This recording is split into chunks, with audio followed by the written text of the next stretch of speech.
It is the Golf on CBS show. Shane Bacon alongside Patrick McDonald, Johnson Wagner. Johnson, I don't think we can be further from each other, my man. I'm way east, you're way west, getting set for Riviera. But before we get into that, obviously, we're going to talk a little bit about what went down at Pebble Beach. Patrick, Collin Morikawa gets the win, finally gets the dub. It was nice to see. It was incredible play over the weekend. I don't know what we're going to make of this. We'll get into that in a bit. But if nothing else, it was nice to see a guy that I think we have called a superstar over the last 6-7 years get a dub at a big event. Yeah, and doing it in typical Collin Morikawa fashion with 18 greens in regulation there on Saturday, which is extremely difficult to do. And then riding that wave of iron play there on Sunday as well. I am curious what it does for the rest of the season. You kind of saw the relief come off his shoulders when he made that final putt, knowing that he's come so close these last couple of years to winning, and for whatever reason just hasn't been able to get over the hump, whether it was Russell Henley at the Arnold Palmer Invitational or a couple other runner-up finishes. So golf is better when Morikawa's flagging his iron play like this. He's one of those guys where it's just fun to watch him hit iron shots, and the way he did it was kind of emblematic of earlier in his career too. Johnson, I was thinking about, Collin Morikawa and winning at Pebble Beach because it's not the longest golf course. He's not the longest guy on tour. We talk so much about the modern player. Scotty feels like he's found the new gear this year. Obviously, Rory, crazy long. Bryson, crazy long. All the guys I feel like we expect to play well in the majors seem to be the longest guys on tour in terms of hitting fairways. This guy's incredible with the iron play. I mean, you see right here, approaching a single tournament in his career. I mean, one of the best we have seen. But is this an outlier? Is this winning on a golf course that fits his game? Or do you think he's still capable of contending and winning on golf courses that are 73, 74, 7,500 yards? I think Collin can win on any golf course. I mean, with his iron play, I want to take us back to 16 on Sunday when he laid way back. Most players into the wind were hitting driver down to the bottom of the hill, trying to get a good angle and a wedge into that difficult back right flag. He lays up, he has 177 in and hits one of the closest shots of the day. So I think this is not an outlier. I mean, as Patrick said, you go back to 2 years ago in 24, he was in the hunt every single week and just seemed to get beat. It wasn't necessarily self-inflicted wounds. And I think obviously the comments he made in not talking to media after losing at Bay Hill last year and then doubling down at the Players Championship, I think that had an effect on him. And I think the crowd sort of turned on him. He went through a bunch of different caddies. And when you look at Collin at the start of this year, he's got a new guy on the bag, Mark Urbanek, who's a longtime caddy for Tony Finau. Mark is a really calming influence, and I think that's going to be a combination that's going to play really well. I think Collin's going to be in contention in multiple majors this year. Johnson, are you a make your hotel room bed guy? I mean, that's pretty well made behind you, or have you just not got into it yet? Look at that. Well, no, when you've got to be on television, I definitely it's the best makeup bed job I've ever done. Yeah, it looks good. No ninja shop though. Bed to the side. No ninja shop with the pillows. Yeah, you got to get the kids involved into that. Patrick, okay, so we're talking Collin Morikawa in the iron play, right? I mean, there was a lot of really good throughout the week, especially on that Saturday into Sunday, but there was some shaky shots down the stretch. I kind of focus on the one at 17. Do you think this is one of those weeks that leads into a great year? Do you think this is a bit of he played great for 36 holes? Like, what do you think this does in terms of propelling Collin forward, finally getting the victory, obviously getting the victory stateside as well? I agree with two of the points that Johnson made, where Collin's the type of guy who knows how to play major championship golf. Just go back to 24, where his game wasn't really sharp at the beginning of the year. He was in that final group at Augusta National with Scheffler, and then he was in the mix again there at Valhalla, a really long golf course where it might not be a great fit on paper. And I think the outside noise really had an effect on him, where he admitted he's reading stuff about him, which is never good for anyone, really. He's like, yeah, I know what everyone's saying about me. And I think now that that's sort of behind him, I think he is someone who kind of cares a lot about his image. Maybe it's a little bit behind him now. He can start to focus more on golf. But there is still, I think, a clear deficiency in the short game area for him where, I mean, he hit some dodgy chips and pitches coming down the stretch and was still able to win despite his short game, even going to 18. Thank God he got up and down, but pulling putter out of the rough there, that's something we possibly would have been talking about if he didn't get up and down and have that birdie. And then just an added point, not about Collin Morikawa, but Johnson, I want to toss it to you. Can we talk about Sam Burns hitting an iron off the tee on 18 with a chance to kind of run down the leaders? Like, what was he doing there? Was the wind that bad off the left? It was, but I had dropped back after following Scheffler. I had dropped back to the Burns Fleetwood group. Fleetwood makes a great birdie on 17 and tees off first. He pulls 3-wood and absolutely sends it just left of the tree, giving himself a chance. Like, I get it. If you're a left to right player with driver in those winds, it's a very intimidating tee shot. He had driver teed up. He was going into it. The wind picked up from behind him, and you could see that he was uncomfortable. Goes over and talks to his caddy, Travis Perkins, and I'm just stunned. Like, Sam Burns is a top player in the world. I'm not going to say it was a financial decision, but it sure felt that way because as soon as he's at 19 under, 21 hasn't even been posted. Minwoo Lee just hit it into the green. So you have a chance to make eagle and have a chance to win this golf tournament. And as soon as he pulled iron, that chance became 0.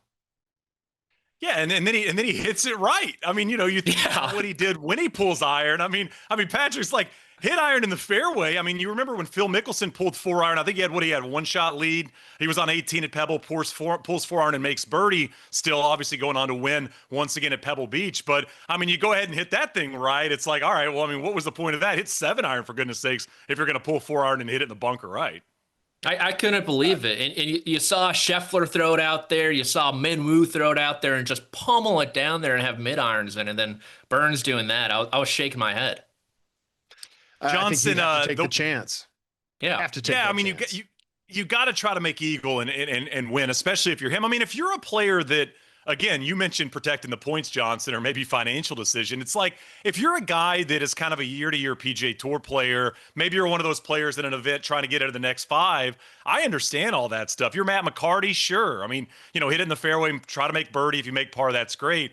But when you're a guy that isn't really worried about year-to-year PGA Tour status, it's like wins are kind of the only thing that matter. I mean, I think I've said that a lot about the biggest names in golf and major championships when they play a Bob May type. I mean, Tiger's trying to win, or it doesn't matter where he finishes. I mean, Bob May, even if he doesn't win, it's a big move for his career going forward. So, yeah, that was strange. The whole situation on 18 was strange. Johnson, I think it was your best shot to date for CBS, was the shot down from the rocks. That was incredible. I mean, I thought it was going to stay on the green. I can't believe it didn't rip. I can't either. It came out nice. I mean, it was a 50-degree, just must have had a rock in between the face that took the spin off of it. But I was relieved to get it up there. And then Nance said, Johnson, you got 30 seconds to get back up the cliff. And so I started panicking. My foot had sand on it, kind of wet sand, and hit the rock. And my first step slipped, and I then sort of went a little bit more carefully up. I didn't want to face plant and damage this beautiful face. God, the stash looks so good right now. It might be the best it's looked yet on this show. Johnson, can you walk people through how that works? I mean, both when you were at NBC and Golf Channel and now obviously with it a little quicker, it feels like the process moves faster within CBS. Is this you pitching the idea? Do you have a producer that comes to you and says, hey, we want you to go recreate the shot? Like, how does the process work for you guys? So it's been basically myself and Sellers making the decision to go do it. He obviously has a little bit more power over it. We were going to go down and hit the Jordan Spieth shot on Saturday off the beach on 18, and we just ran out of time with as long as it took Minwoo to play, and with everything, we actually went over. We were thinking we were going to have about a 15-minute fill. So it's Sellers and myself, and then I've got a couple other producers that meet me on the location with my clubs, and Jack Kempner and Kevin Goldberg have been awesome. And then it's so cool getting like the main camera guys for the CBS telecast. They're like, all right, I'm with you. We're going, and they're just hoofing it down this rock wall with these 50-pound cameras on their shoulders. It was an impressive one. And I agree. I don't know if I'll ever be able to hit another one like that. Yeah. Do you have like your full bag with you? I mean, is somebody pulling that around so you could hit any shot at any point? Yes, the Jack or Kevin will have it at Amanda's set, Amanda Balionis' set behind 18. Fortunately, that's right where Bridgman played from. I actually watched him hit that shot from Amanda's set. So once we decided to go there, I had my 50-degree in my hand with my glove and ball in pocket. Ready to go. Patrick, you mentioned pulling putter for Collin there at 18. A lot of detailed discussion on that decision. I think he was very happy that ball ended up about 2 inches away from the fringe where he could hit putter. I do not think he wanted to hit wedge at all from just off that green. No, and even on number 6 too, he's been using that fairway wood a lot around the green. We saw it there at TPC For Scottsdale years. Yeah, when he kind of duffed one and then went straight back to that club, used it like he's using it really well too, mind you. But I think in the back of his mind, he knows there's something with his short game that he needs to fix if he wants to kind of elevate his game to even that next level. Pebble always deliver. Johnson, you got another opportunity to follow Scotty around on Sunday. I mean, that was incredible. Hey, Johnson, I thought about it when he hit that shot into 18. I went immediately back to 2019. You know, Koepka's trying to chase down Gary Woodland, has got to make eagle at 18. And hits a good shot. It goes over the green and obviously doesn't make the three, and Woodland goes on to win. But that shot with that wind, I mean, that's got to be one of the better Scotty shots you've seen in person. It was ridiculous, and I was right behind him because I wanted to be able to see his start line. I was about 30 yards back, and when he hit it, it came out so low. I thought he thinned it a bit, but it was ridiculous. I'm continually impressed by the way he handles himself in those situations, and he hadn't played in a wind like that all day long. You get out to 18 and the wind picked up. It's so exposed that he just trusted that punch draw 6-iron, which he does not hit a lot. And it came out of a different window. It was landed perfectly and goes up to a virtual tap in for eagle. Johnson, you didn't want to recreate that one? You didn't want to hit like the drawing 6-iron with a pumping left to right wind? No, I didn't. I don't think I had that one. There was too many people around the green. The liability insurance for CBS wouldn't have covered. I had to hit shots. I remember on 10T with Faxon back in the day, we had the U.S. Open at Fox. They wanted me to hit drivers off 10, and there was like so many people left. I'm like, that's my miss, guys. I don't like this at all. This is zero fun for me. But Patrick, 3 eagles from Scotty. Pretty much the perfect round of golf. I mean, I know he made bogeys, but when you're trying to chase down aggressive play, that was, that's why he's Scotty Scheffler. He made just like everything from 10 to 15 feet. It seemed like, and then from like 5 to 7, that's where he kind of struggled. And so, yeah, just a ridiculous round. And I thought 18 exposed those guys who were able to move it both ways and those who weren't. And we saw Scotty Scheffler, certainly one of those guys. Well, Johnson's bed's made. The stash is looking good. Patrick's hair is dialed. We're going to come right back your way after the break. We're going to talk a little bit about some players that haven't played great so far this season on the PGA Tour. And then, of course, I mean, if you're golf people, you got to talk about the Anthony Kim win on Saturday night. So going to get into that and more. Don't go anywhere.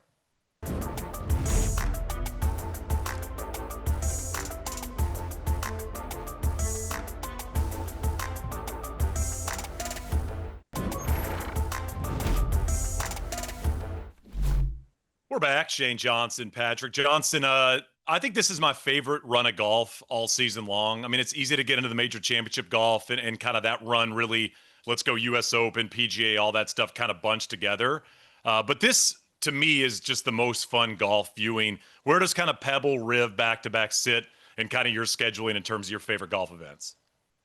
I mean, it's just absolutely perfect. And I'd even go back to San Diego and Phoenix. The West Coast is such an incredible swing. And those first 2 weeks, we had great weather. Unfortunately, last week got a little bit wet and a little bit windy. I like the wind out there. And then we're getting a ton of rain at Riv. Riv is so much fun when it plays firm and fast. And I just don't think we're going to see it. But yeah, Pebble, Riv back to back. It doesn't get a whole lot better for me unless you go Quail Hollow PGA Championship. Yeah, Patrick's going to go some crazy kind of outlier 2 golf tournaments in a row. What are you going to do? Let's go. Let's hear Patrick's back-to-back favorite events. Well, I feel like Johnson's takes a little unbiased, obviously, with his Charlotte Roots Quail Hollow PGA Championship. I mean, Pebble Riv is clear 1A, in my opinion. I kind of forget about the back half of the schedule, of course, but you got Twin Cities and what else is it? Detroit Golf Club. So we'll throw that one up there, too. There you go. There you go. I figured he'd go contrarian in some capacity. Donald Ross, we're talking positivity, and we're going to get into some positive things that happen into golf. But before we do that, I want to go slightly negative. And Patrick, I'm going to start with you.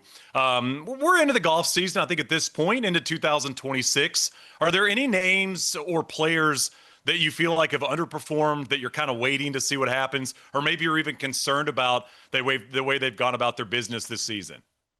I might just be saying this because I thought he could win last week, but what Victor Hovland's doing in terms of speed right now, and this goes back to when he won the FedEx Cup in 23. Ever since that, it's been a downward trend. I mean, he is slower than like Tom Hoagie, Denny McCarthy right now. Shane, I'll toss it back to you since you just talked to him, but like, anything going on with the driver that you can share? Is it the new ping model? I'm not saying it is. Is he trying to protect, some sort of injury or what? But this guy is slow, and he was once like an elite driver of the golf ball, and that's just not the case right now. Well, yeah, it's interesting. I mean, in the conversation we had, speed is the focus. I mean, that's what he's trying to do with the golf swing. He talked about hip rotation and hip mobility. And I mean, obviously it's not clicking right now if he's this slow. And I mean, when you're a guy that's trying to pick up speed, yet you're somehow losing speed, it is a bit surprising to see. And I think, especially on some of these golf courses, I mean, you think about Victor Hovland when he won the U.S. Amateur. I don't think he was trailing a single hole in a single match in match play when he won that event. So to kind of struggle on a golf course you've had this amount of success at is surprising. You've got another name as well, Patrick, but I'm going to go to Johnson first. Is there anybody, Johnson, that you're kind of waiting to get going this season? Yeah, I mean, Cameron Young, he's 74th in the FedEx Cup. I think after he won Wyndham last year, the way he played at the Ryder Cup, I'm shocked. He's made all 3 cuts. His best finish is a T22. But when you look at these West Coast venues that he's playing, I think he was a hot pick last week at Pebble, just the way he drives the golf ball. I know he's played Riv pretty decently, but he just doesn't seem to have it. And I was really expecting him to break out on this West Coast and sort of climb into that top 15 in the world and say, "Hey, I'm here, and I'm going to be tough to beat this year." And so far, we haven't seen it. Yeah, and you mentioned Luke Clanton as well. I mean, again, I think somebody that you're just kind of expecting bigger things out of. I mean, obviously bouncing around. I do think sometimes with these young players scheduling, when you start to add in, I got to go east and play this night golf event. I mean, I think sometimes just getting comfortable in terms of just focusing on tournament golf can be tough. Clanton has missed 2 cuts and he's had to WD from Amex. And I think he got sick at Amex and wanted to play. So I know that had a lot to do with it, but I expect so much out of him and he expects a lot out of himself as well. And he'll get it going at some point. But when you look at Luke Clanton since turning pro after NCAA's last year, it's been disappointing, especially considering the record he had on the PGA Tour as an amateur. I think everybody's a little bit surprised that we haven't seen more. Patrick, I got Ludwig Oberg. I mean, obviously last year at this time, we're celebrating the guy. I mean, what's going on? It's very strange to see WD'd at the Amex, missed the cut at Torrey, shot 75 in the opening round last week, and then actually played pretty solid over the last 54 holes. But it's just weird to see him struggle considering his abilities in the golf swing. It feels like it's weird when the ball striking's not quite there. But, I mean, this is a guy that it seems like he's lost on the golf course this season. Yeah, with how efficient his swing is, I mean, he is kind of the new Adam Scott when you're looking at him, both aesthetically pleasing swing, and he does fairly well with the ladies too, from what I've been told. I mean, there is just nothing that should go wrong in his golf swing, but clearly something's awry right now. Maybe we got to get Scavron back on the pod, Shane, after how well that conversation went last year. But another Ryder Cup guy for me has been. Keegan Bradley's experiencing the Ryder Cup hangover. Maybe some of the Europeans that we're talking about are too. But I think our colleague Jason Sobel, he's over at SiriusXM, he talked to Keegan and he said he's really struggling with kind of the trickle-down effect of the Ryder Cup, still super disappointed. If you go back to last year, he actually mentioned how being inside the ropes was kind of an oasis from all the Ryder Cup noise, and he was able to play better because of that, because he wasn't really focusing too much on his game except when he was inside the ropes. So it's been a curious start for Keegan, and I'm hoping he gets back into form, because kind of like Victor, he's just a fun guy to watch when he's in the heat of the moment. A lot of passion in his game. Speaking of passion, amazing segue, Patrick. Maybe one of the most passionate, let's call it final 5 holes that I can remember watching. Stayed up for a little bit of it, ended up falling asleep because I'm old and I'm on the East Coast. But Anthony Kim down the stretch in Australia, Saturday night, kind of prime time golf. I mean, putt after putt after putt. I know we've all watched the highlights and seen his abilities kind of facing off against Jon Rahm and Bryson. I mean, we can joke at LIV at times considering the depth of the field, but a top still without Brooks. Impressive players right there, and that was who was contending through 3 rounds. Patrick, I'm assuming you watched the highlights. You've seen everything that went down with Anthony Kim. You've read everything that has been said. I mean, I'm going to call it the coolest moment this season in golf to this point, I think, because I couldn't find anything else that would match it. Oh, I think by far right now. And I think it's even more than a comeback story, which everyone's labeling it as the greatest one ever in golf. But really, it's a story of change, which is kind of different from other comeback stories, in my opinion, because he's had to change his day-to-day life and everything that happened when he was away from golf. And AK is always going to have a soft spot in my golf fandom just because growing up in the DC area, the only tournament in town was at Congressional, and he obviously won that. He went toe to toe with Tiger as well. I remember watching like Cameron Beckman and Rod Pampling back in the day before AK's group would roll in. I'd be like, gosh, I need these guys to get out of the way so he can come through. And like you mentioned, Shane, he baptized John Rahm and Bryson DeChambeau. I mean, Thanks for coming out, just fellas. took it to them. Rahm has to be in like purgatory right now. All he does is finish in second place. But going back to that change thing, what's crazy is, this doesn't happen without change from LIV Golf. They added an extra spot in the promotions event. You know who finished third and who earned that? It was Anthony Kim. You know who wouldn't have won if they didn't change to 50 or from 54 holes to 72 holes? Anthony Kim. And for a league that's been trying to buy meaning with Bryson DeChambeau maybe getting 500 million, Rahm getting 300 million, the guy in that final group who earned his way into the league is your biggest story and gives you the meaning that you've been looking for. It's a great story. Biggest story that LIV has had to this point, Johnson. Do you get a chance back in the day? Did you play with Anthony at all? Did you ever get a chance to compete against him? Yeah, we were rookies together back in '07, did rookie orientation. I've hung out with him a few times. As he progressed and got a little bit more notoriety, we sort of split ways as far as hanging out goes. Not that I'm perfect by any stretch, but it was pretty well known what he was getting into. Had a massive entourage around him. I had loved playing golf with AK. At the Valero Texas Open one year, we played Thursday, Friday, and he was struggling, hitting it all over the map. I think he ended up shooting 73. And if I had been hitting from where he was hitting from, I probably would have shot 90. The guy was an absolute escape artist. This is a really touching story. No matter the mistakes he made, AK was always a really good dude to play with. He always had a big heart. And I agree with you. Biggest story in professional golf to this year to date. And I couldn't be happier for the guy. And listening to him talk about his daughter and his wife and his family, it really is a different person than I knew. I mean, Johnson, the putts down the stretch. I mean, it made me think of Jordan Spieth, the season where Jordan made everything. What was that, 2015? And it felt like every putt he needed to make went right in the middle. I always talk about the putt at 16 during that Open Championship when he was trying to win 3 majors in a row and he poured in a 30-footer. But I mean, these putts, these weren't 5-footers. I mean, these are 15, 20, 25, 30-footers.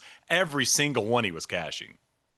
I mean, he's moved up to 203rd in the world, and as LIV accrues these world ranking points, they're going to only get bigger and bigger. I'm not saying that he's going to be top 50 anytime soon, but there's now a pathway for it. And gosh, are we going to see him go out and play in a major championship this year? Go qualify for the Open Championship? Seriously, go qualify for the U.S. Open, and they have their pathways now. Is this a flash in the pan, or is it going to be something that we see him consistently contend now? Yeah, I mean, I think either way it plays, right? I mean, if it's his one and done moment and he gets the win and he doesn't really contend that much anymore, because he really hadn't done that much in LIV to this point, right? He hadn't played great really as a single event outside of this victory. But seeing him do it, and Patrick, I love the way you kind of frame it. I mean, the idea of changes a human, changes what he wants to do, the passion, showing your kids. I mean, that was a big, moment that Tiger talked about in 2019, right? Is showing my kids I can still get it done because they haven't been able to see it live and in person before. Obviously, a very different way in terms of changing who you are and what you're about. But for Anthony Kim to do that with the family there was so cool, shooting 63 in the final round against 2 of the best in the world. I mean, that's going to be a career highlight, if not the biggest highlight of anything he's done in golf and beyond. And a shout out, kudos to him. A shout out to Colt for mentioning it on the broadcast. You think about where the PGA Tour and LIV was a few years ago. That was a big no-no. I love the fact that Colt just gave him a little bit of a nod during the Pebble Beach event. And Anthony Kim, a winner again. Big congrats to him and his team and everything he's done to change himself to be a better dad and a better person one day at a time. All right, we're going to get into Riv. I mean, everybody gets excited about Riv. The golf course is awesome. I think it's every player that's in the field's favorite golf course. And the interesting part about Riv, 2 of the biggest names in golf have never won there. So we're going to get into that and more when we get back.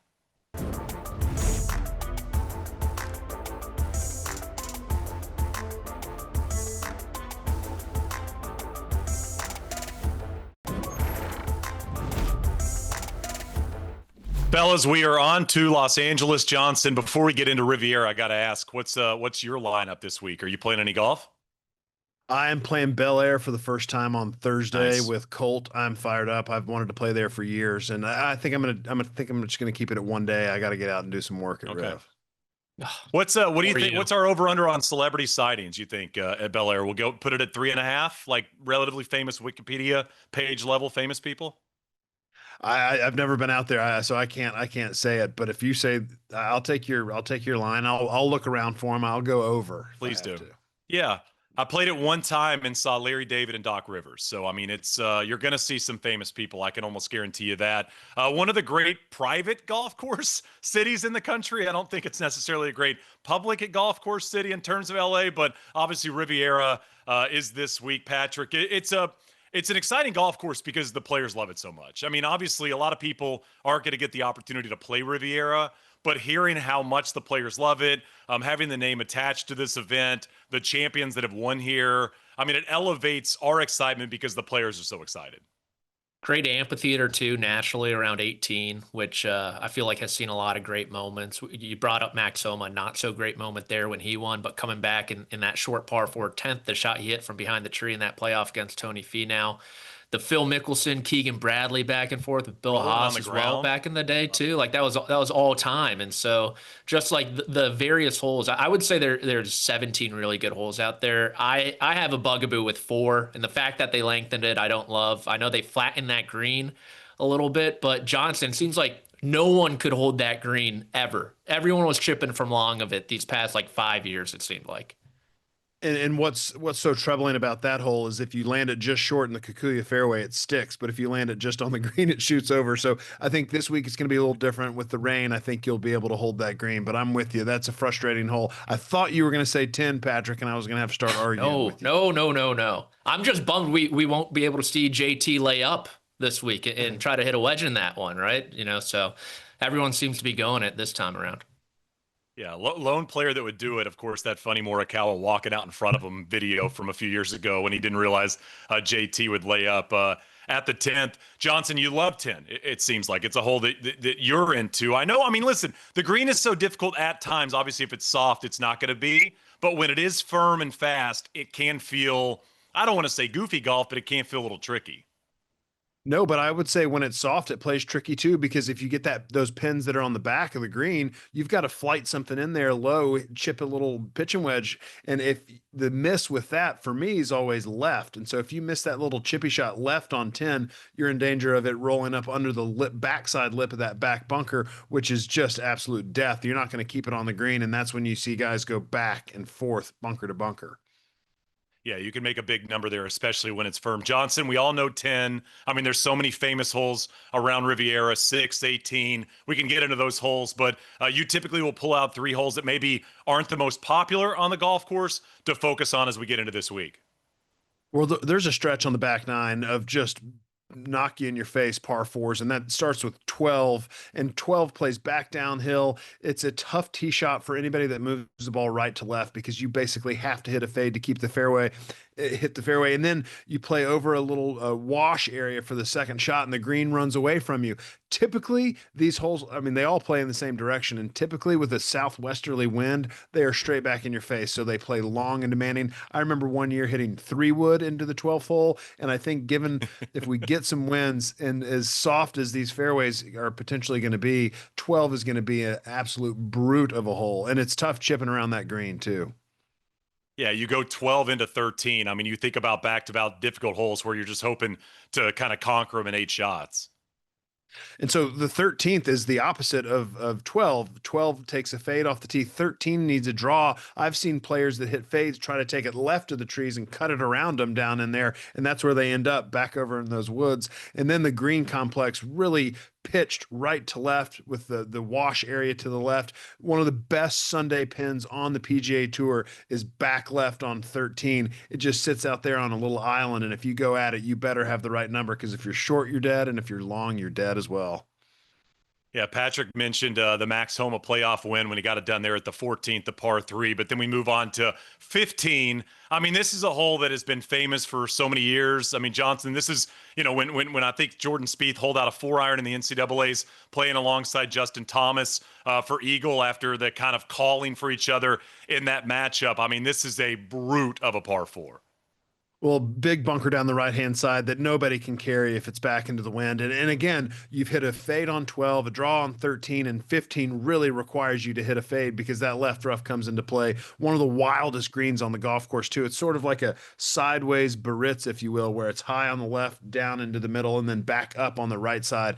Just a fabulous green complex, so many great hole locations. Again, deep bunker fronting it, and it's just one of those stretches of golf that you're happy when you get to that 16th tee because you've gotten through this brutal stretch of par 4s.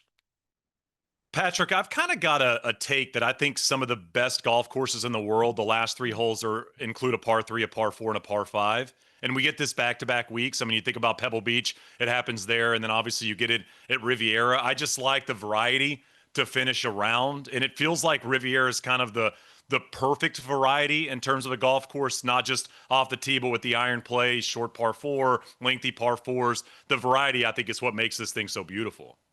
Yeah, a lot can happen. Really, anything can happen down the stretch. We saw Hideki Matsuyama a couple years ago just black out. Really, I remember the shots he hit into 15 and 16. He flagged them both. I thought I blinked and it was a replay that they were showing.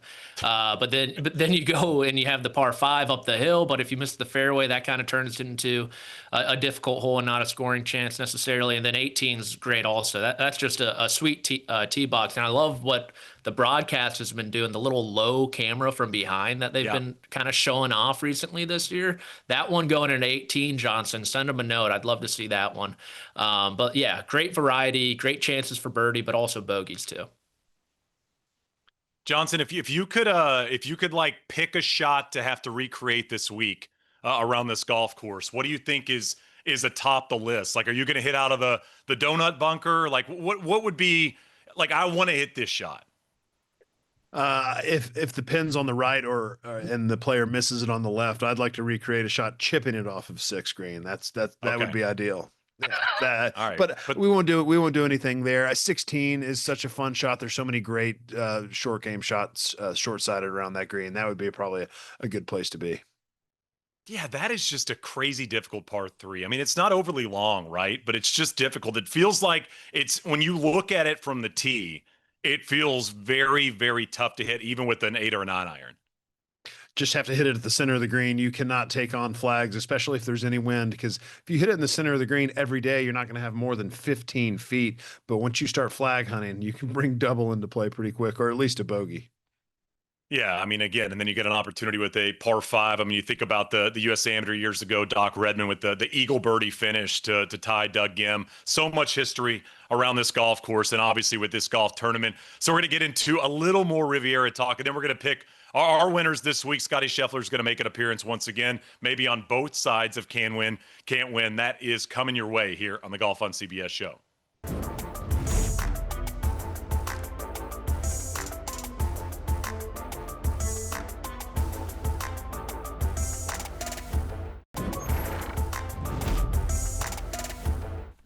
We are back talking Riviera, getting set for another big week. Patrick, it's an interesting week because we talk so much about the biggest names, the best players in golf, what this golf course requires. And then, of course, you got Tiger Woods, never won at Riviera. Rory McIlroy's never won this event. Scotty Scheffler has never won this event. I feel like it's a big week for those two guys trying to kind of take down Riviera. They've been close before. They've played it well. But, I mean, getting over the hump, I think, is important. I think winning at the cathedrals of golf is really important for guys like Rory and Scotty. And look, you got 3 Masters champions on the screen here. The last 2 winners, green jacket winners. And then you also, of course, have Scotty Scheffler, a 2-time Masters champion, and Rory McIlroy, the reigning Masters champion. So I think it'd be a good bet to say that one of them is going to get it done this week. And an added kicker for Scheffler, Shane, I know you've kind of been on the can't win train for him, not to spoil anything, but this is the first time he's playing Riv with the mallet. It's been a couple years since he gamed that blade. This was kind of the tournament where all that frustration came to a boiling point. And then the following tournament at the Arnold Palmer Invitational, he introduced the spider, and kind of the rest is history. So if there's something to look at with Scheffler, the putter and the rest of his game looks great. And we talked about his approach play. In 23, he was number 1 in approach, 24, number 1, 25, number 1. So far, small sample size, number 51 on the PGA Tour in strokes gained approach. I think that's going to change this week, though. Patrick, do you hate the mallets? I mean, is it officially hatred towards them? Okay. Yeah. It's just like everyone's talking rollback. And if we're going to talk rollback, let's talk about the entirety of the bag at this point. I mean, putting's getting too easy, I think. Yeah, Johnson like that one. We saw it. Yeah, we saw it a couple of weeks ago, man. He's still old school in so many ways. Johnson, I don't know if we have odds on that, by the way. Rory and Scotty getting it done this week. I mean, I'd imagine that's probably close to even money, from a book, if you were really going to think about the way they played really over the weekend. I think the important thing here, Johnson, is to start following Scotty come Saturday morning, because the moment you get around him, he shoots 6-7 under. Thursday. Yeah, maybe I'll go out and instead of going to play Bel Air, I'll go follow him Thursday inside. Just unhook the mic and you just talking to a cell phone or something. Exactly. Scotty's playing great. You mentioned it, Patrick. He's putting so well. Shane, you mentioned it as well. I'd like to go back to 16 and 17 with a chance to win last week. From about 15, 20 feet, he burned a lipped out on both of them. I've never seen him putt the way he's putting right now. I love Scotty's chances to get it done this week. And Patrick, this is a place, I mean, you talk about Augusta National. I mean, we talked about Pebble Beach in kind of the same vein. It feels like the players that play Riv well, right? It feels like the guys that show up each and every year play this golf course well, no matter what type of form they're in. And I think winning here, I'm not going to put it at the top of Scotty's to-do list, because obviously he's still got a U.S. Open to win. But I think it might be number 2 in terms of what he's still got left on the kind of career resume. Yeah, it would definitely be nice to add. You look at the California kids in particular, your guy Max Homa always plays well here. Had a chance down the stretch too. Johnson talked about that tee shot on, 13. And I remember Max tried to hit that cut down the stretch then and got clobbered by the trees at it like only 120 yards when he was in the mix there. And then other guys like Xander Schauffele had a chance in 24. Cantlay had that big lead at the halfway point before I think everyone was getting sick that week, if my memory serves me right. So if you're from California, like Collin Morikawa's played well here too. He's had a couple good chances to win. He could be the second guy ever to win at Pebble and Riv in the same season. So like you mentioned, Shane, if you've played good here once, you tend to play good here a couple more times too. Johnson, how did you handle this golf course in your day? I played it pretty well. I obviously had my fair share of missed cuts like I did anywhere, but I had a couple decent chances.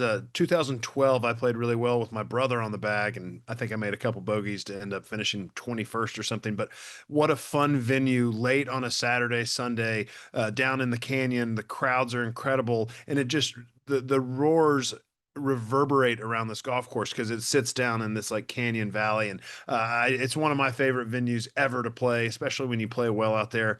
Had a chance to play with Corey Pavin here one year, and man, watching him chip, UCLA guy, watching him chip off this Kikuya was one of the coolest things I've ever seen in my life. Yeah, Pavin got it done very differently than maybe the modern player gets it done. That is for sure. But hey, man, he could still get it done. And if you like Riviera, we were talking in the break, a lot of big events. I mean, coming to this golf course over the next couple of years. Got a U.S. Women's Open coming to Riv soon. We got the Olympics a couple of years away. So you're going to get a lot of Riv in your face, and who knows what's going to happen in terms of the PGA Tour scheduling going forward. So maybe potentially a shift in terms of scheduling there. But we're going to take a break, and then we're going to give out who's going to win, who's not going to win. I'm assuming you're going to hear a lot of Scotty Scheffler, probably going to hear a little Rory McIlroy, and some of the California boys going to make the list as well. Don't go anywhere. Golf on CBS continues right after this.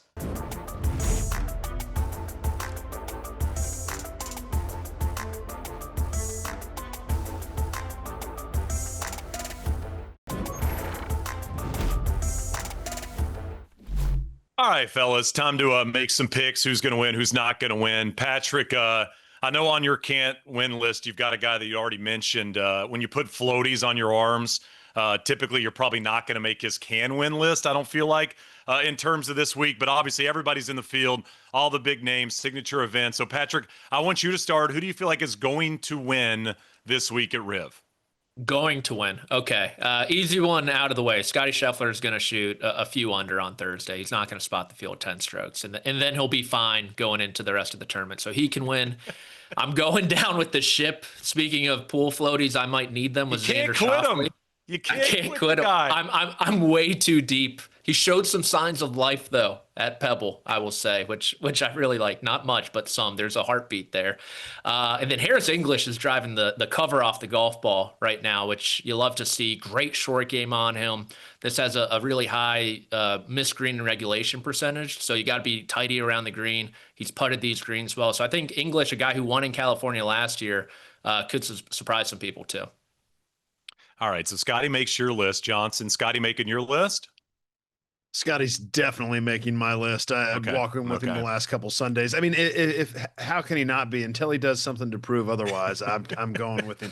And Rory's making my list. He had his offense last week. Was a little bit worried about the way he played in Dubai one of the weeks, and came over with he made a ton of eagles, birdies, but he also made some triples and some doubles. So he's going to tighten it up a little bit here and make some better decisions. Rory's got a chance. And then Tommy Fleetwood, I only walked the last 4 holes with him at Pebble on Sunday, but boy, oh boy, did he hit some quality iron shots.